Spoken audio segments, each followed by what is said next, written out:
Ang gobyerno na walang pakialam at walang damdamin sa kanyang mamamayan ay gobyernong masama.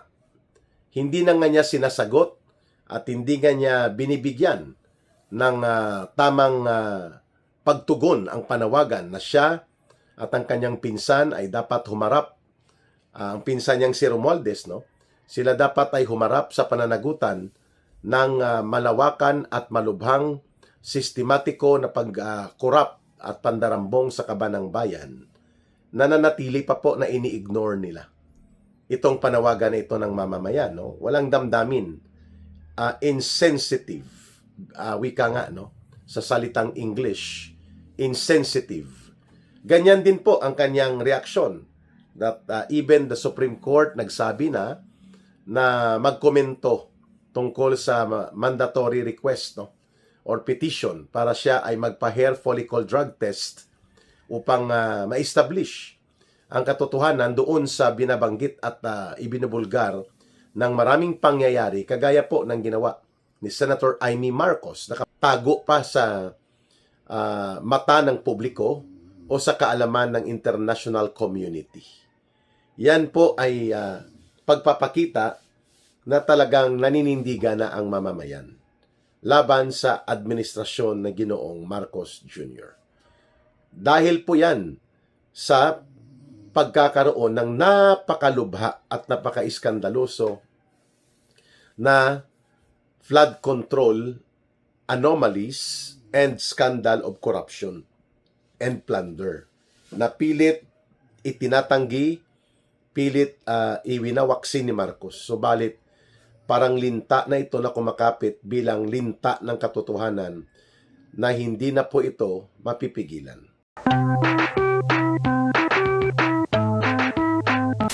Mga kababayan, hindi maampat-ampat itong kontrobersya na nagaganap sa mga pag-travel abroad ni Ginoong Marcos Jr. Every time na siya po ay lumilipad, pabiyahing abroad sa kanya mga state visit o mga government-to-government bilateral meetings, sinasalubong po siya ng mga kilos protesta. At ito nga, no, makaraan ang 3 linggo lang na lumipas, na tinawag siyang durubo at mga magnanakaw ang kanyang gobyerno sa Japan sa pangunguna ng mga overseas Filipino workers natin. Sa Canada, sa ganon din po, sinunda na naman ng mga kilos protesta at mga pambabatiko sa publiko laban sa pagbisita ni Ginoong Marcos sa Canada. Ngayon, kagabi po, nakatanggap tayo ng mensahe na mukhang hindi lang yon ang pakay ni Marcos Jr. talaga at ng kanyang entourage, ng kanyang mga alipuris na kasama niya sa pagpunta sa Canada. Sapagkat mayroon palang ginaganap na World Cup League Elimination Series sa Canada, no, mga kababayan. Sapagkat I think ang World Cup finals will be sa Estados Unidos, no. So itong World Cup, ito ay isa sa pinakasikat na mga pangyayari sa buong mundo. Kung mayroong NBA Finals Championship sa basketball at FIBA Basketball and Olympics, mayroon naman pong pinaka-highlight sa larong football. Ito po ang World Cup. And kahapon or kagabi ay pinadalhan tayo ng mensahe ng ating kababayan mula sa Canada na mayroong gaganapin na World Cup doon po sa Vancouver at bago ito lumipat, World Cup Series Elimination. At mukhang isa ito sa pakay ni Marcos Jr. na makapanood ng World Cup, no? At sabi nitong nagpadala sa atin sa Canada, sabi niya, ka Eric, hindi lang pala mga Grand Prix o yung mga karera na mamamahaling mga sports racing car na ginagamit po sa pangdaigdigang karirahan ng sasakyan, ang paborito ni Marcos na puntahan, kagaya ng ginawa niya noon sa Singapore. No, 2 beses pa magpabalik-balik doon para lamang manood ng Grand Prix World Racing. At alam nyo ba na milyones po ang ginagastos para dito? Sabi nila ng mga kababayan natin, mukhang sinadya niyang sa Vancouver ang bilateral agreements or bilateral meetings sapagkat nandun po ang isa sa mga pagtatanghal ng World Cup Series. Kaya naman, sinagot ko ang itong kaibigan ko na nasa Canada. Sabi ko, may ganyan po talagang hilig si Marcos. Mahilig manood ng mga concert na ang mamahal ng ticket, kagaya ng concert ng Coldplay, 3 helicopter ang lumipad, no, kasama ang kanyang security escort para lamang iwasan ang trapiko sa North Luzon Expressway papuntang Philippine Arena. May ganyan po talaga na habit itong si Marcos Jr. Ang gumawa ng mga ganyang hakbang na luho at pagwawaldas sa pundo ng mamamayan ang kanyang mga pinaggagawa. Kaya, hindi katakataka na lumabas itong impormasyon that Marcos Jr. Is about to watch kasama mga team niya sa napakamahal na ticket, no, na ibinibenta para dito sa World Cup Series elimination sa Canada. Wow, ayos lang.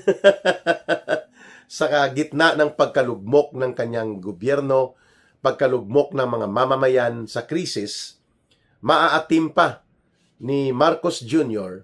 na magpariwara ng mga pondo para lamang manood di umano nito ng World Cup Series na ito, no? Sana hindi po matutuloy ang kanyang panunood, no? Kung maririnig nila ito, na ibinubulgar natin na isa pala sa side trip nila itong World Cup Football Series diyan elimination sa Canada.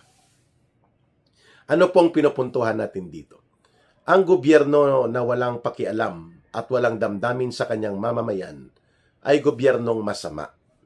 Hindi na nga niya sinasagot at hindi nga niya binibigyan ng tamang pagtugon ang panawagan na siya at ang kanyang pinsan ay dapat humarap. Ang pinsan niyang si Romualdez, no? Sila dapat ay humarap sa pananagutan ng malawakan at malubhang sistematiko na pagkurap at pandarambong sa kabanang bayan na nanatili pa po na ini-ignore nila. Itong panawagan na ito ng mamamayan, no? Walang damdamin, insensitive, wika nga, no? Sa salitang English, insensitive. Ganyan din po ang kanyang reaksyon that even the Supreme Court nagsabi na magkomento tungkol sa mandatory request, no, or petition para siya ay magpa-hair follicle drug test upang ma-establish ang katotohanan doon sa binabanggit at ibinubulgar ng maraming pangyayari kagaya po ng ginawa ni Senator Amy Marcos na kapatid niya na nagbulgar na siya ay drug addict until now at yan ay may epekto po sa kanyang kakayanan, mental and health condition niya bilang pangulo ng bansa, bilang presidente. Ini-ignore niya lang ito, mga kababayan. Kagaya din po ng pagsabi sa kanya na hindi mo pwedeng gamitin ng ICC at mga warrant of arrest ng ICC para mang-abuso ka sa kapangyarihan at ibaliwala mo ang local and domestic judicial process, ang ating mga korte at ang ating saligang batas. Baliwala lang din sa kanya ito, mga kababayan. At baliwala din sa kanya nang pinupuna siya na bakit mo pinapakialaman ang Senado at kinokontrol at dinodominate mo para maibaon ang totoong makatotohanan at objective na pagkakaroon ng investigasyon sa katiwalian ng gobyerno ni Marcos, itong Senate Blue Ribbon Committee. At bakit mo pinapakialaman ang internal na usapin ng Senado? Baliwala lang din kay Marcos.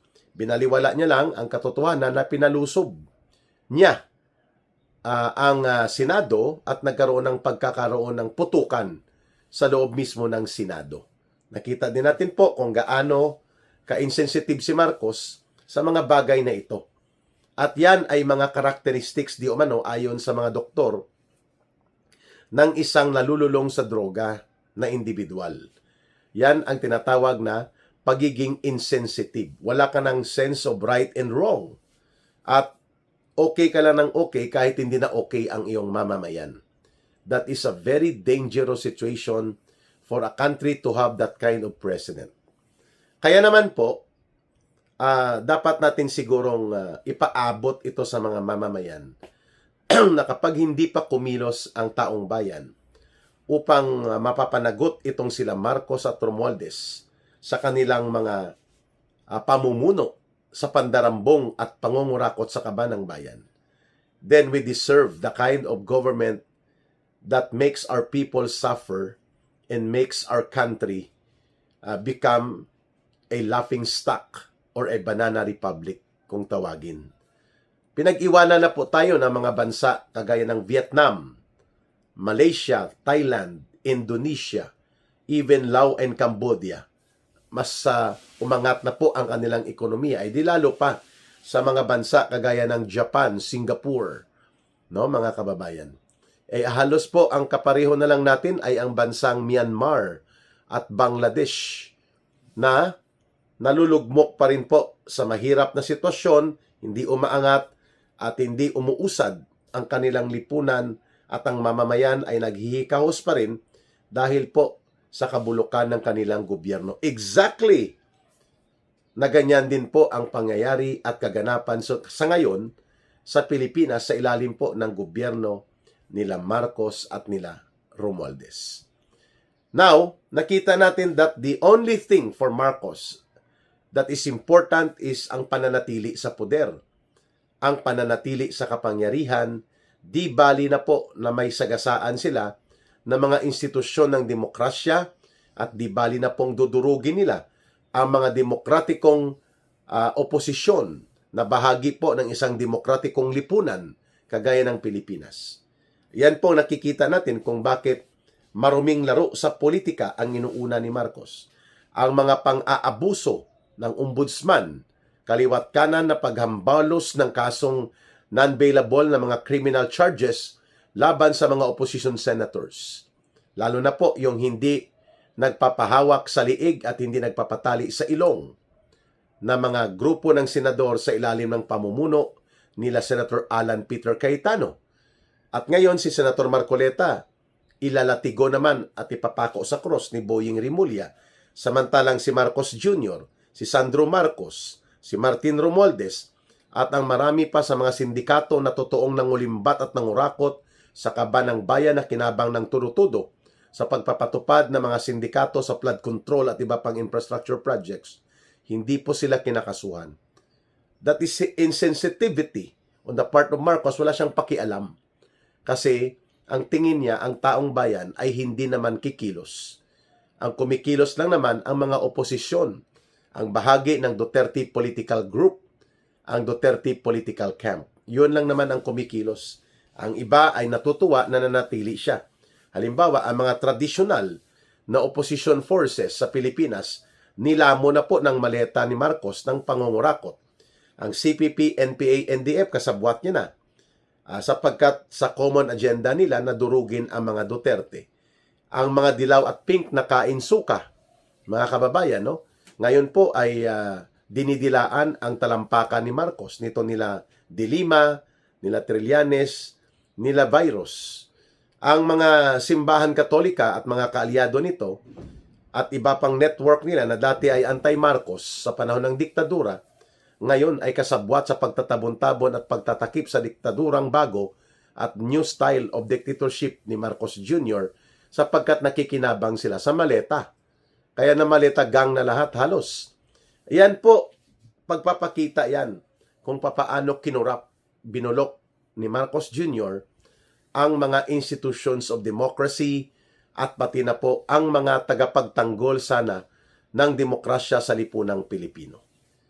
Ito po ang ating nakikita that si Marcos is making himself believe at ang kanyang gobyerno na hindi sila mapapalaya sa poder sapagkat hindi buo ang mamamayan.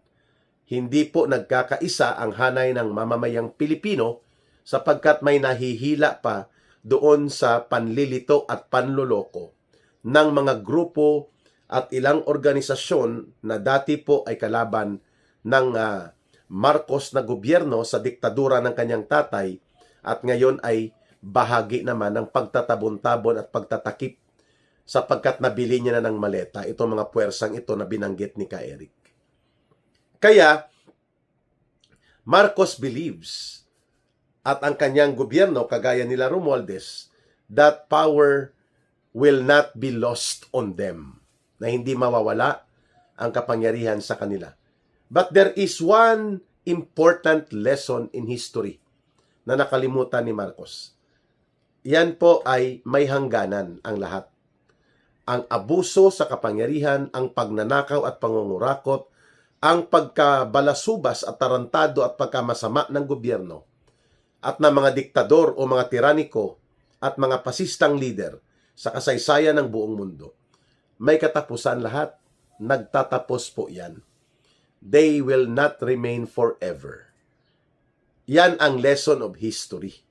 That power and those who corrupts power will not last forever. May hangganan po ito. Kung hindi man ngayon, sa mga panahon na ito, ang pagbabadya ng pagbangon ng saluubin ng maraming sektor ng lipunang Pilipino, ang pagkagalit ng mga mamamayan, at ang nakikita nilang kailangan ng mga pagkilos ay nararamdaman na po sa buong mundo. Wherever Marcos goes, sa kanya mga bilateral government-to-government meetings or state visit, sinusundan siya ng bangungot ng mga pagtatakwil at mga kilos protesta mula sa hanay ng mga mamamayang Pilipino na naninirahan o nagtatrabaho sa abroad. At even in the Philippines right now, hindi po mapanatag si Marcos sapagkat anytime ay pwedeng sumiklab muli ang Occupy EDSA. Barikada sa EDSA at mga malalakas na sama-samang pagkilos ng mga mamamayan. That can make Marcos and Romualdez account doon sa pananagutan nila sa taong bayan. Lalong-lalo na sa mahigit 1 trillion pesos na sinindikato nila na pondo mula sa flood control projects, mga kababayan. So itong abuso nila Marcos at nila Boying Rimulya, nila Matibag, may hangganan din po ito. May tipping point na tinatawag po sa history. Itong tipping point ay hindi mo maitatakda pero may mga pangyayari na mag-trigger nito at saka na lang dadaloy ang daluyong ng pagkilos ng mga taong bayan at magbabago bigla ang sitwasyon ng lipunan. Pati po ang kalagayan ng pamahalaan. Nobody predicted na mangyayari po ang 1986 na pagpapalayas noon sa tatay nila at sa kanilang pamilya sa diktadura ni Marcos Sr.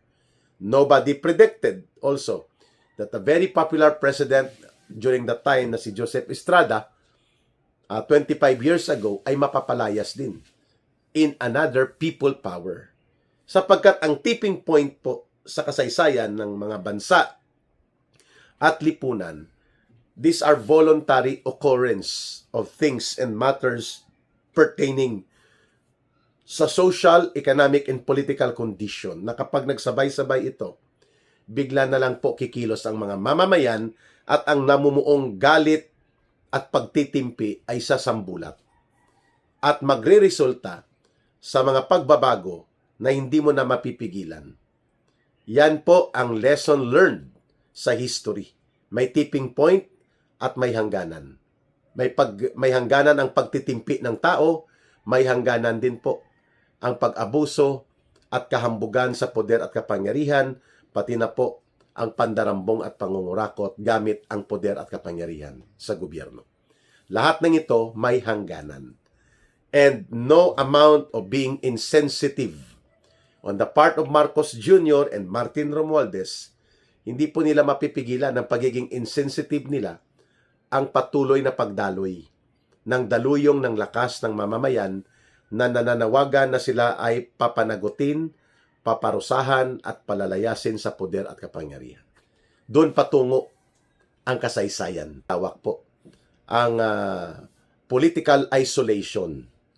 Yung hindi na po katanggap-tanggap si Ginoong Marcos para sa mga kababayan natin sapagkat wala na pong hindi naniniwala na siya at ang kanyang pinsan na si Romualdez ang talaga namang mga mastermind sa mahigit or almost 1.9 trillion pesos na pinagdambungan at dinurubuhan na kinulimbat at kinurakot na mga pundo sa kabanang bayan sa pamamagitan ng peke, bogos at mga hausyaw na mga flood control projects di umano.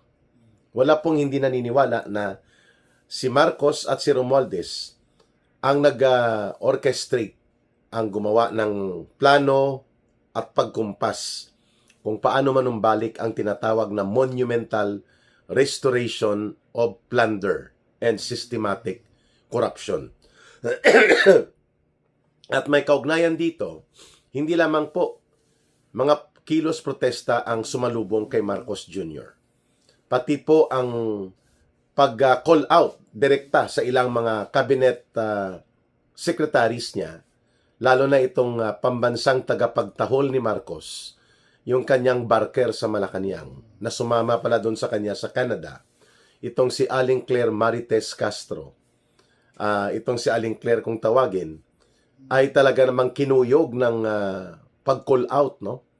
At pangbabatikos ng mga Pilipino. At to the point na umiyak daw siya ito, umiyak daw at naghagulgol sa Canadian Police at nagsusumamo na mapatigil ang pambabatikos sa kanya habang siya po ay binabanatan sa megaphone.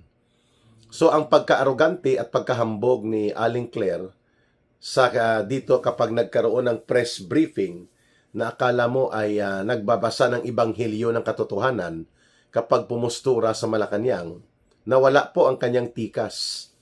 Nawala ang kahambugan at pagka-arogante ni Claire Castro doon sa Canada. At naramdaman niya na kung papaano na-isolate na sila, nahihiwalay sa mga mamamayang Pilipino dahil po hindi na pinapaniwalaan at hindi na po nirerespeto ng mga mamamayan itong si Marcos Jr. at ang kanyang administrasyon. Tatlong bagay kaagad ang ating nais ipahiwatig sa pangyayari na ito. Una, wala na pong naniniwala sa pagsisinungaling at mga pagtatabon-tabo na ginagawa ni Marcos upang lokohin at linlangin ang taong bayan. Kahit araw-araw pa o 24 oras pa, ang pagsisinungaling at diskarte ni Claire Castro sa pagtatahol bilang barker ni Marcos, hindi na po nila mababali at hindi na nila muli pang maibabaon ang katotohanan na ang malawak na pagkalugmok ng buong bansa dahil sa malubha at malalim na korupsyon ang may pananagutan at dapat maparusahan si Marcos at sila Romualdez at ang kanyang mga kaalipores sa sindikato ng Pandarambong. Hindi na nila mapipigilan pa na ang katotohanan ay siya namang isisigaw ng mga mamamayan sa ang panig ng bansa, sa ang dako ng mundo, mapadpad si Marcos. Yan ang lesson learned kay Claire Castro.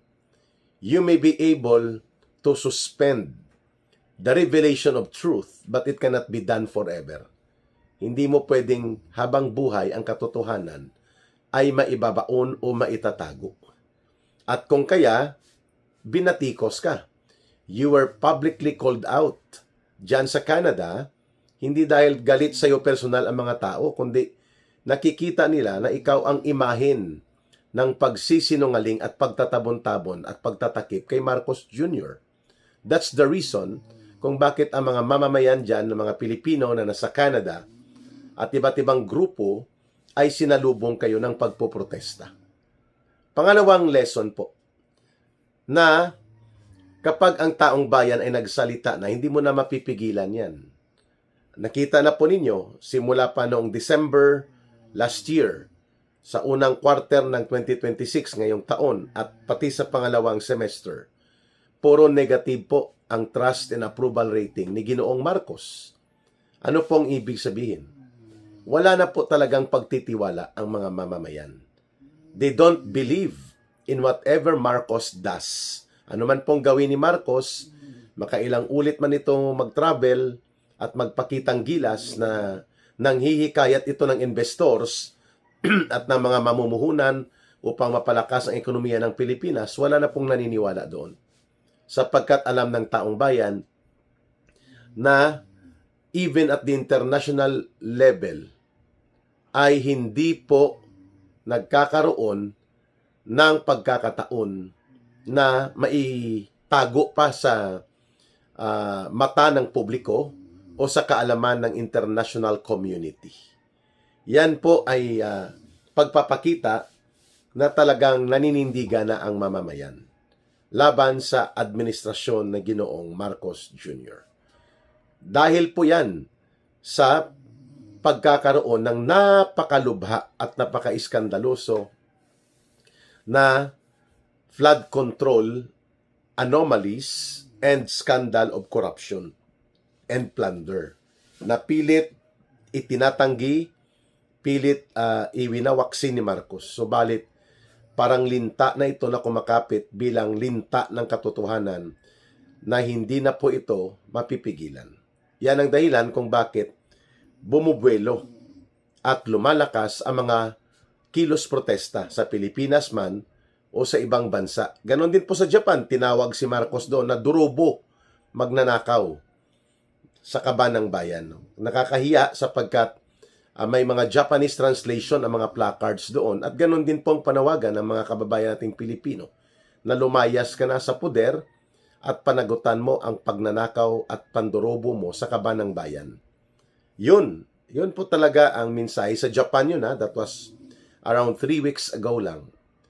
At pangatlo na gusto nating ipakita at ipabatid dito mga kababayan, na kapag nagising na ang taong bayan, hindi na po ito mapipigilan pa, tuloy-tuloy po ito.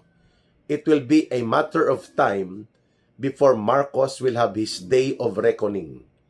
Ibig sabihin po, nakatakda na ang paghuhusga at paniningil ng mamamayan laban sa gobyerno ni Marcos. Yan ang katotohanan na hindi mapasusubalian. Yan ang mga bagay sa kasaysayan na hindi mo ma-predict pero mangyayari talaga. For example, nakita natin ang pangyayari ng barikada sa EDSA mula sa mga kapatiran ng Iglesia ni Cristo. Nabulaga at nagulantang si Marcos doon, nagpanik at nanginig ang kanyang gobyerno at siya mismo ay nanginig at nangatog ang tuhod. Muntik na siyang hindi matuloy sa pag-travel sa Canada. Ano pong pinapakita niyan?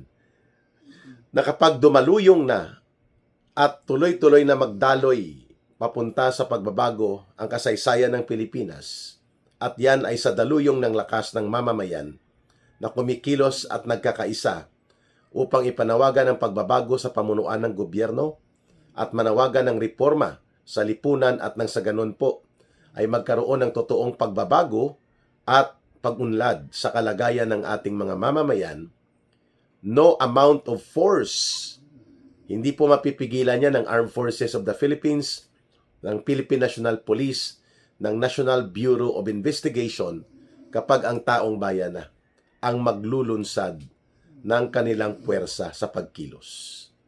Yan ang ipinapakita ng daloy ngayon ng kasaysayan. The writings on the wall are very clear. Marcos must resign or else he will be judged again by the history the way na ang kanyang pamilya, ang kanyang tatay na diktador ay pinalayas din sa poder sa pamamagitan ng direktang pagkilos ng mga mamamayan noong People Power 1 noong 1986. Ganyan din po ang naramdaman noon ni former President Joseph Estrada nang siya po ay tinakwil ng taong bayan dahil sa pagkakasangkot sa wetting at mga numero at pati na po sa korupsyon.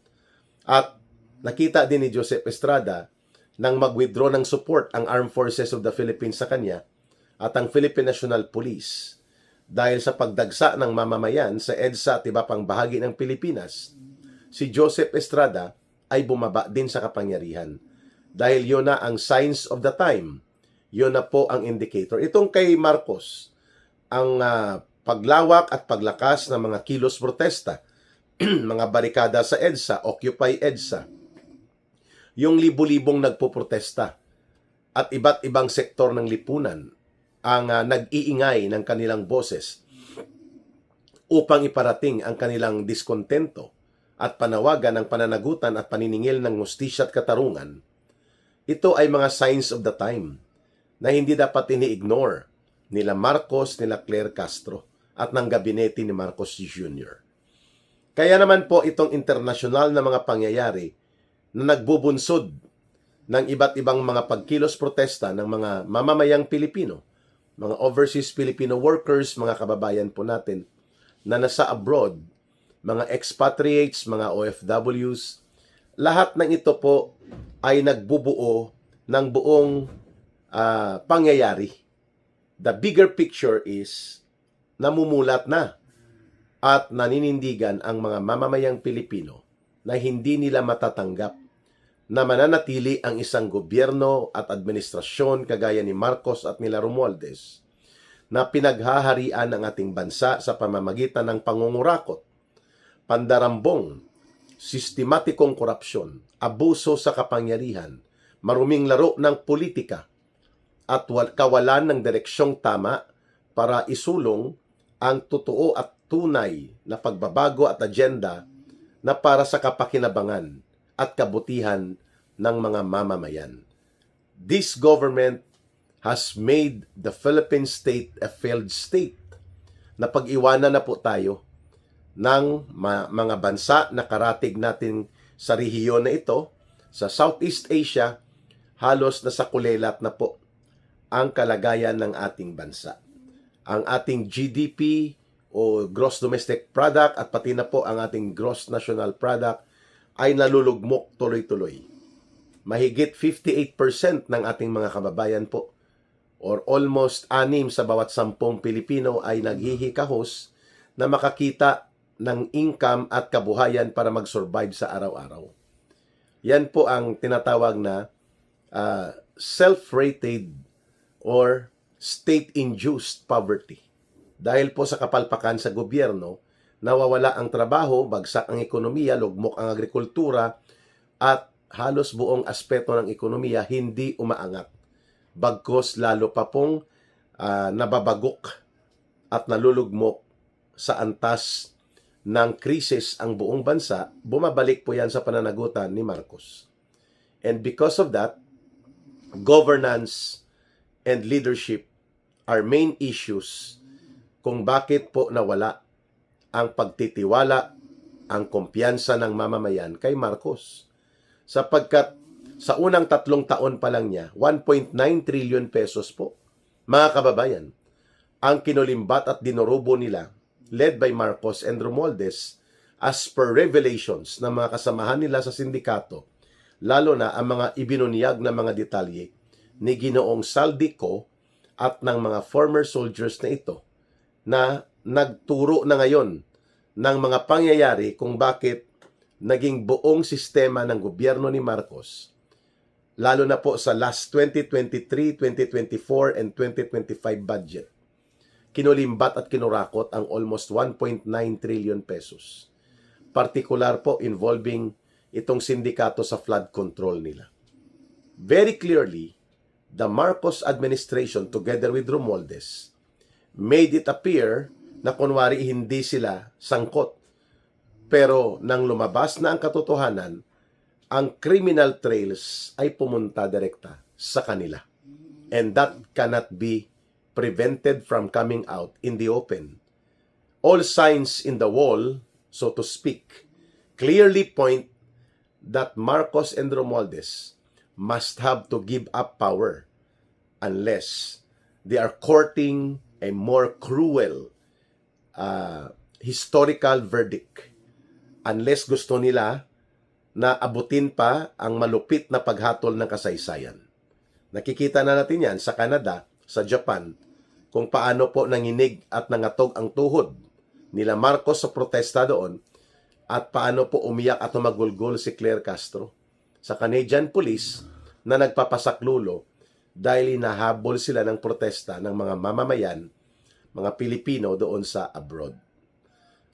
Sana po magsilbi na itong leksyon kay Marcos at kila Romualdez that when the signs of power are already losing grip on your hands, nawawala na po ang inyong kontrol sa kapangyarihan sapagkat kayo din po ang nagtulak sa mamamayan na kayo ay itakwil. Kayo po ay kasusuklaman at kayo po ay ipanawagan ng lumaya sa kapangyarihan. Then you have to go.